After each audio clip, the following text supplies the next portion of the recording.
Hello friends, we are going to work on session 3 of our stream titled Policy and Regulatory Framework for GovTech.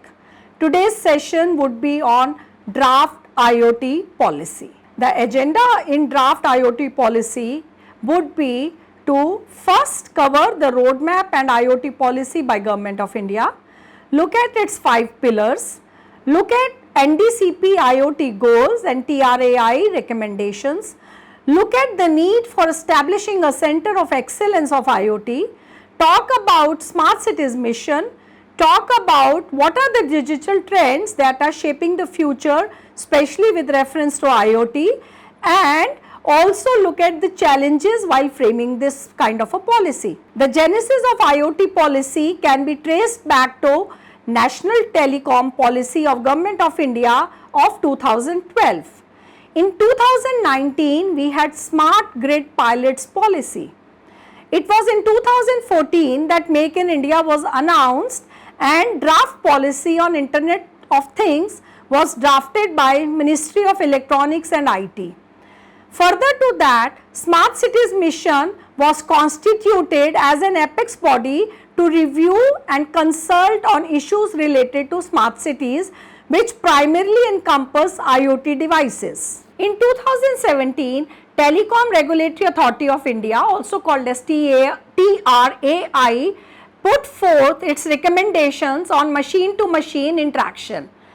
Most important is 2018, when National Digital Communication Policy, also abbreviated as NDCP, was put forth in 2018. Once we've understood the various policies which came before IoT policy and which have contributed to its design, now let us look at IoT policy of Government of India in details.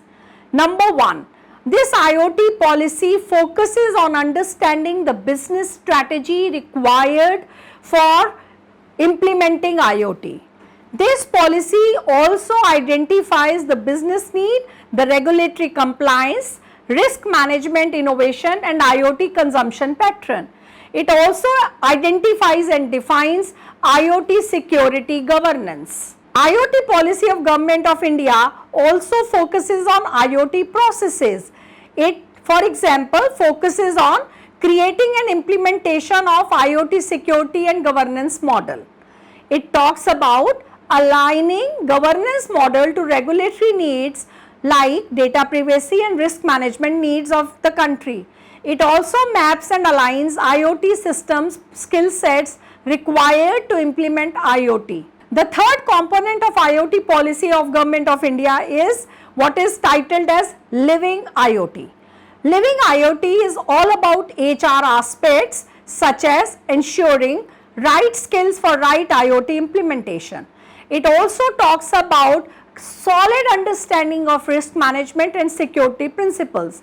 It talks about business expectations and consumption requirements. It talks about data integration and IoT analytics to be used by us at strategic levels. Now, analyzing this IoT policies on 3 important aspects of IoT, let us delineate 5 pillars of IoT.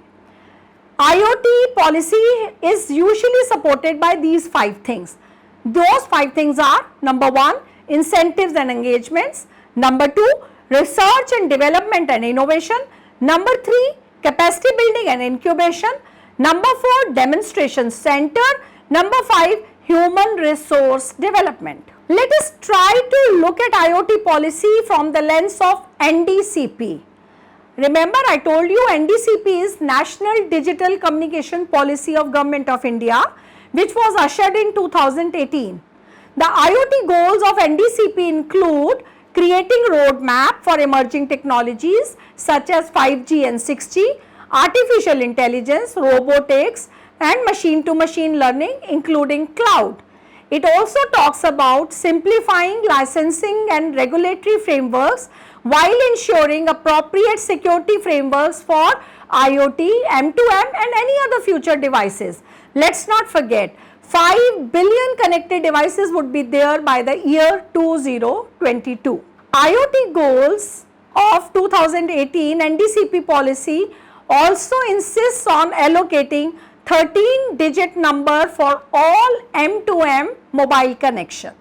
It also earmarks adequate license and unlicensed spectrum for IoT or M2M devices and services. Trying to understand TRAI recommendations which came prior to it in 2017, TRAI recommendations of 2017 talked about spectrum, roaming and quality of services, which are requirements in M2M.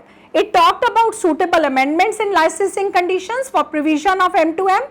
It talked about no separate spectrum band to be allocated exclusively for M2M services. TRAI recommendations of 2017 also talked about devices with embedded SIMs that should be allowed to be imported only if they have been remotely reconfigured over the air with local subscription.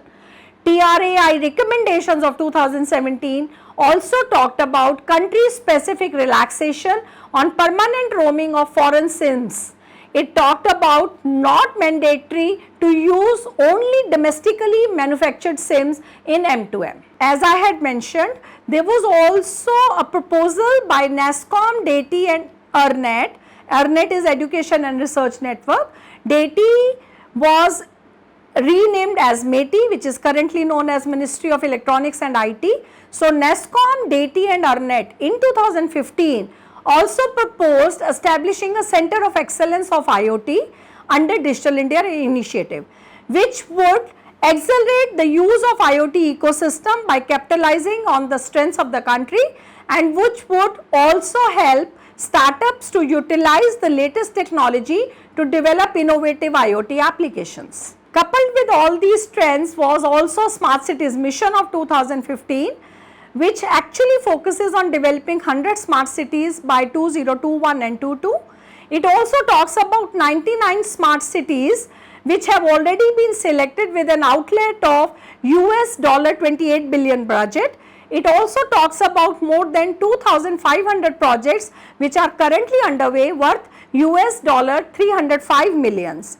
So, smart cities would essentially use IoT devices to maximum, and hence reference to Smart Cities Mission is very important. So far we have talked about all those policy instruments which would or which are shaping IoT policy. Now let us look at the future. What are the digital trends which will also have impact on IoT policies? These trends are digital twins, fog and edge computing, 5G, 6G and IoT changes, virtual, augmented and mixed reality applications which are now becoming a norm.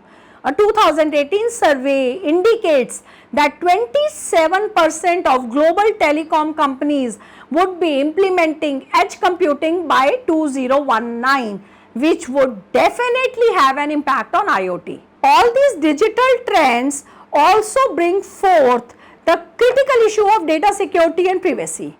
A latest research claims that by the year 2020, 25% of cyber attacks will target IoT devices, malware infiltration would be 24%, phishing attacks would be 24%, social engineering attacks will be 18%, device misconfiguration issues will be 11%, privilege escalation will be 9% and credential theft and impersonation would be up to 6%.